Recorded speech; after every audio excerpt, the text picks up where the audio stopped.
Hello and welcome to week 5 of English 202. This week our focus is going to be on audience analysis, which is an important component of writing for the academic essay, which we've been talking about for the past couple weeks, and you're going to be working on that as part of your career project. So be sure to really look through this lecture and read through it.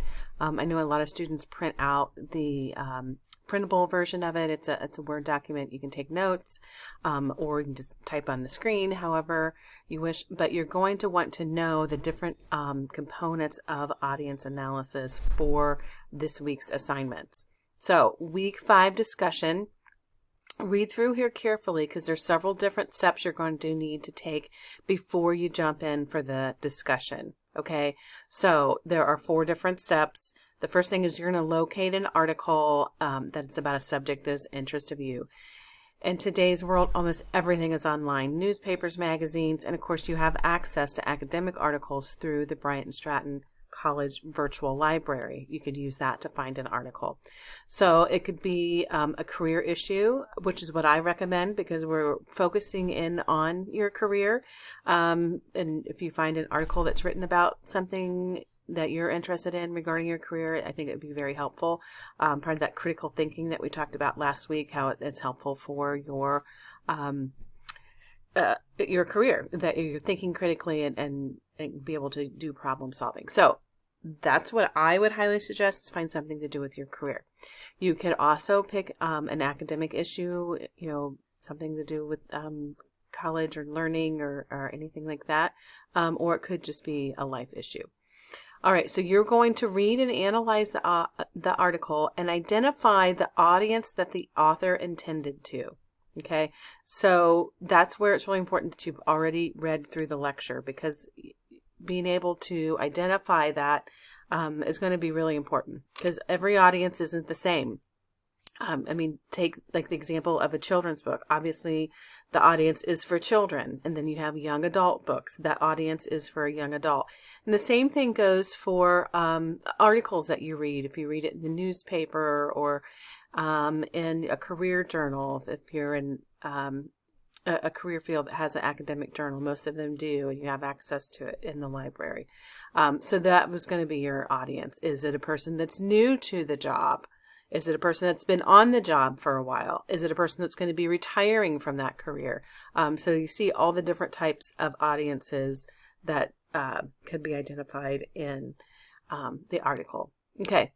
So you're going to identify the audience that the author intended, and then what kind of situation might it influence. If it's for new people on the job, maybe they had experienced something as a new person on the job and how they handled that.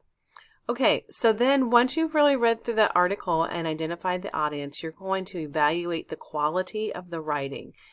Propose how the author might have revised or proofread the article to make it more readable. Was there something about the article that you felt was unclear or needed some additional information, or maybe it was cut short?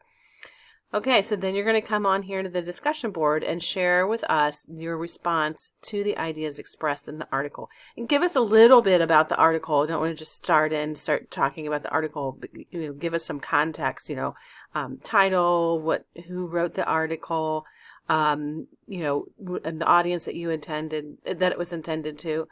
So give us a little bit of context so we can be able to respond. So did you agree with the article? Did you disagree? Why or why not? Okay, so please post these by Wednesday. That will ensure that you have plenty of time to get your 3 days and 3 participation days, also 3 responses to your classmates.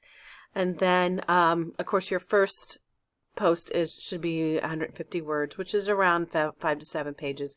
Most of you have been doing a really fabulous job with that, and I've been really impressed. Okay, so taking the information about audience analysis a little further, you're going to write a short essay, and it's going to be a persuasive 3-paragraph communication. It's actually going to end up being 4 paragraphs. It says 3 here, but if you read through all of this,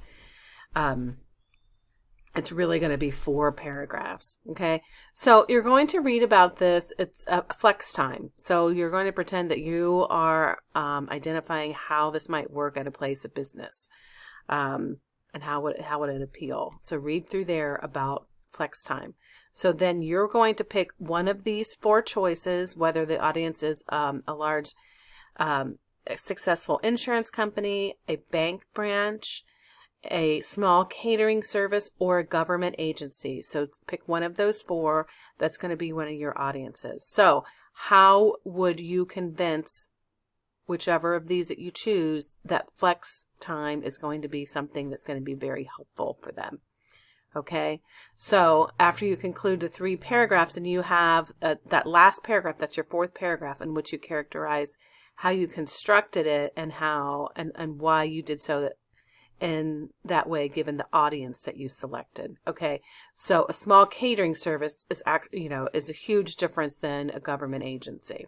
Okay, so 4-paragraph essay about this flex time and thinking about your audience. Okay, the portfolio project, our next step in that is your reflective annotated bibliography. Okay, so you are going to summarize your resources. Okay, so you want to look back here to the portfolio project directions. But if you open this up, what this is it gives you a way to really analyze the resources that you're using. Okay, and remember, we're using APA style. So here are all the different guidelines, but I want to show you what this looks like. Okay, so you have the entry that has all the information in APA formatting.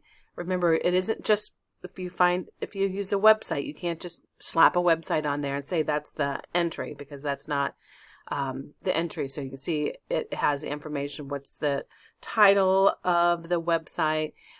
This is the, since this doesn't have a specific author, it has here what this is about, where it was retrieved from. And then this is the annotated part, a few sentences that talk about how it's going to be helpful or not helpful. You can have a resource and say, I looked at this, it was really too old, it was outdated, it didn't give me enough information. Okay, so you can see the different styles. So this came from an academic journal from accountancy. Here is a handbook for business writing. Okay, and here's a different, this looks like it must have been maybe a book, I think. Okay, so the important components are the entry itself, and then the feedback that you have about this entry. Is it going to be useful for you? Why is it going to be useful? How is it going to be useful? Okay, so here's what it looks like without that, without the summary underneath. Okay, so this is what it'll look like for your actual project, the reference list. But this part, we're doing the annotated part, where you have this part of the summary and how this is going to be helpful or how it's not helpful and why. All right, so then the last thing this week is a reflection, just 150 words about what we have learned so far. What have you learned about academic writing and research?